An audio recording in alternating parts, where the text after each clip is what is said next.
madaxda galbeedka wajeer ayaa maanta kulan degdeg ah ka yeesheen dagaal deegaanada deriska ah galbeedka wajeer iyo mirti oo ka tirsan ismaamulka Isiolo marar badan ku soo laabtay runtii sidaas u warqabtiin muddo ilaa hal sano ku dhow wajeer county oo waliba dhinaca wajeer west ilaa iyo Isiolo dhaxdooda dib ayaa ka jiray colaad ayaa ka jirtay dad ayaa ku dhamaaday maanta intaas ku imaadnay anaka oo la kulmayna security teamkii oo wajeer west khaasatan dhinaca hadhaadho ilaa bulshadii iyo odayaashii iyo macal chiefta kulli iyo maaragtay madaxdii la soo doortay ay joogaan waxaan isku afgaranay inay nabad la raadiye inay xal la raadiye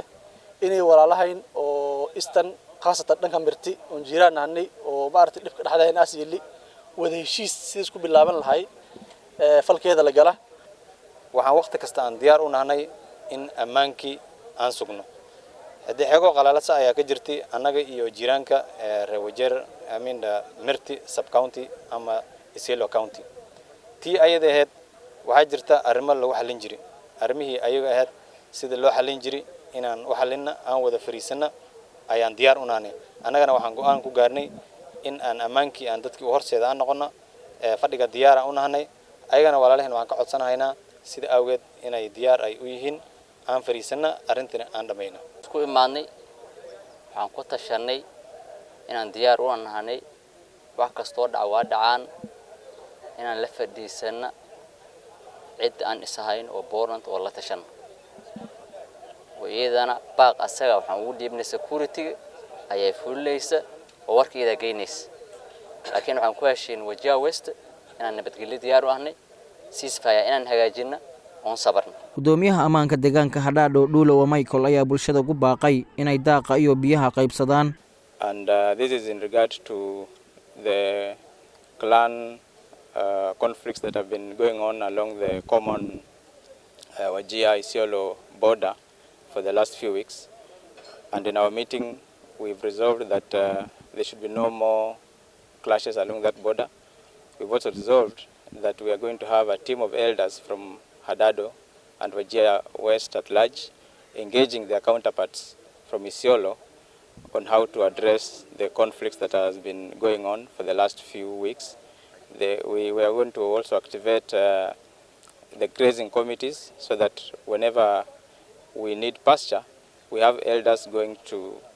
ask the grazing committees in Isiolo to agree on how to share the common resource. We are also having deployment of security officers along the border so that we don't have any insecurity arising out of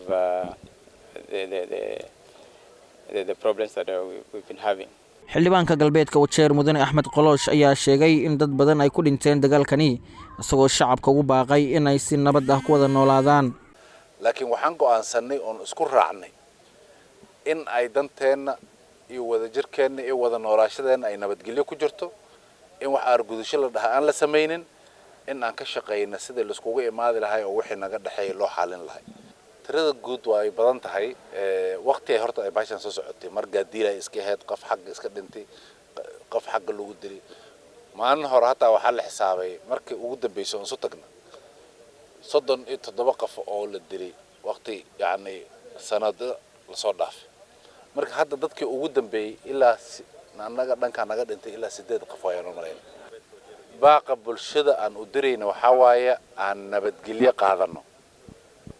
annaga aan argudasho sameeynin wixii jira wixii dhacay waa dhaceen wixii dambe noola ka weyn kuwa dambe aan badbaadin ugu dambeyntii waxgaradka galbeedka wajeer ayaa baaq u soo jeediyeen dawladda sare in nabadgelyada aan horseedno waxa sabab ah dhimasho waqti kasta socoto wax dan oo inoo tahay malaha wada jirka wanaagsan inaan isu umaadno oo reer Isiolo iyo reer wajeer aan isu umaadno nabadgelyada aan ka shaqeyno saacada laga bilaabo shir waqti kasta alla sameesto taas ayay danteena ku jirtaa waxaanu isku afgaran oo ku heshiinay in aanu nabad raadina oo dadka jiiraanka nabad ka raadina colaadan ay joojino si colaadan iyo dadkii odayaashii kale oo Eastern Province aanu shir u la qaadana shirkaasna ay madaxdii dawladda ay ballan qaaday ina ayagana geestooda ay kala hadlayeen oo aanu isu keenayeen waanu ku heshiinay waxaanu filaa odayaashii aanu isgaranaynay oo nabadda ka shaqaynay inaan mar kale aan isu imaadno oon soo celino saaxiibnimadii iyo jiiraanimadii wanaagsaneed maslax cabdi telefishinka NFD gudaha ismaamulka Wajeer.